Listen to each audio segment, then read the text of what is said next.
Okay, guys, so today we are talking about chapter 7 in your textbook. It's all about painting.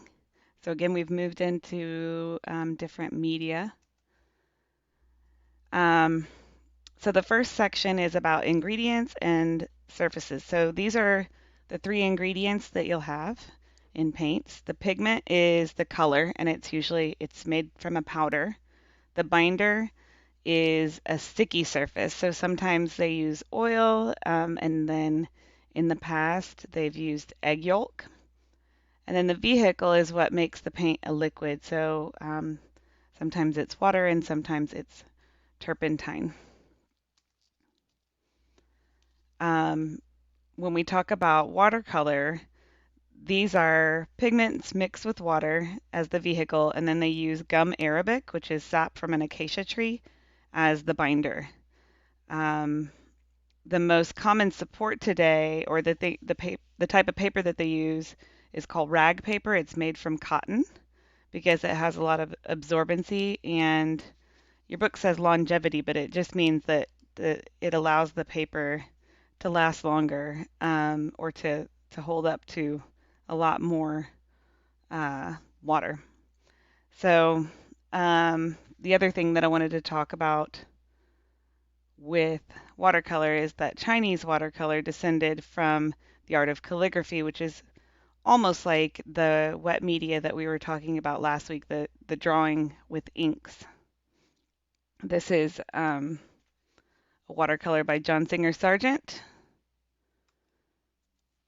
Okay, now we're going to move into fresco.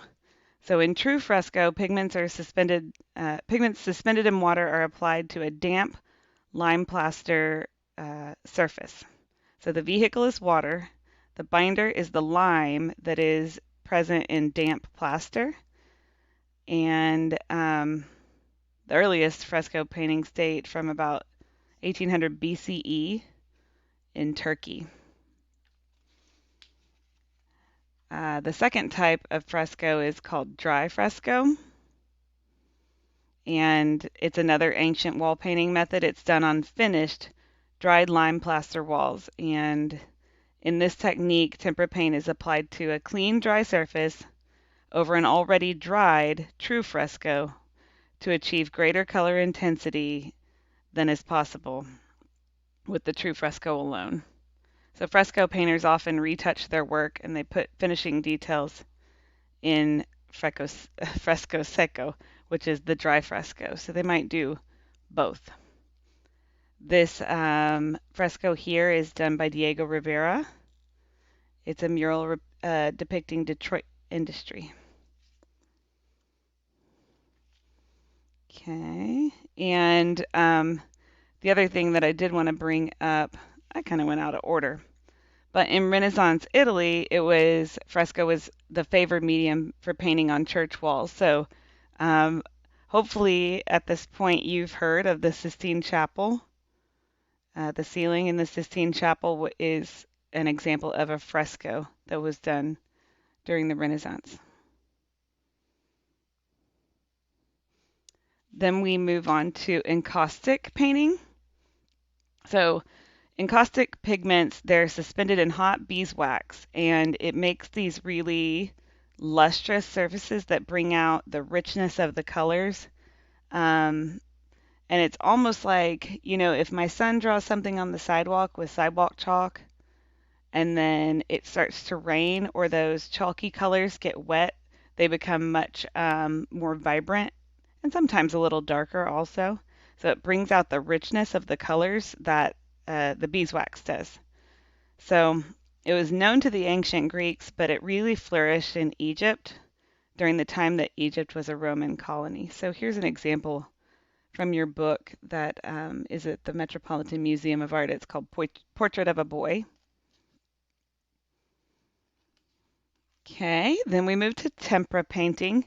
So in traditional tempera paint, egg yolk is the binder. But if you are in art class now, or if you're in an art supply store and you see tempera paint, it's also now used as the term is also used for water-based paints, that like things that you would use for poster paints and things like that. And the binders are usually either glue or casein. So this one was known to Greeks and Romans, but it was highly developed during the late Middle Ages. And this is a painting by Botticelli, and it's done with tempera paint. So then we move on to oil paints. These pigments are mixed with vegetable oils like things like linseed, walnut, poppy seed. Um, the advantages are that oil paint is very opaque, so it covers better than a tempera paint would.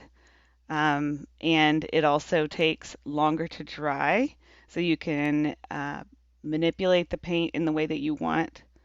You have more time to do that before it dries. Oh no.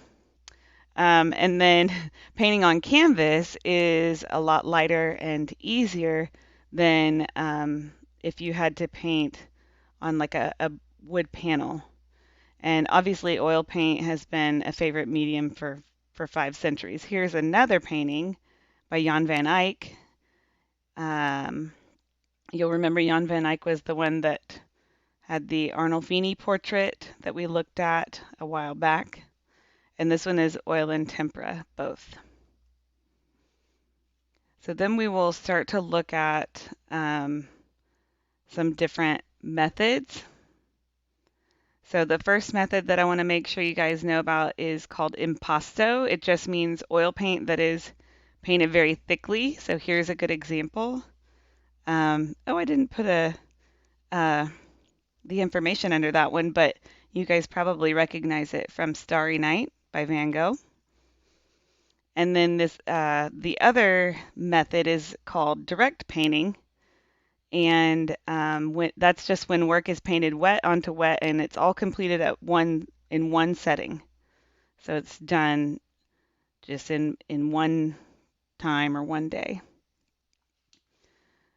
Okay, then we move on to acrylic paint. So this was an invention of the mid 20th century. And the binder that holds the pigment is an acrylic polymer. It's a synthetic resin that provides a fast-drying, flexible film. So when you see, think of like craft paints that you might see at a craft store like Michael's or something. They come in these little bottles. Let me see if I have something that looks like this.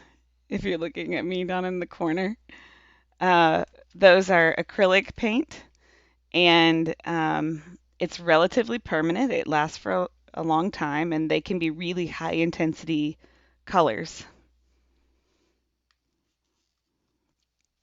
And then the last one, I'll leave you to watch this on your own, but I put it in here because it is one of the things. Oh, it might not be in your textbook, but some of the contemporary approaches to painting could be things like airbrushing or computer animation. So I just wanted to bring up that we're not only including traditional methods of painting in your text. So that's it for painting. I will talk to you guys later. Bye.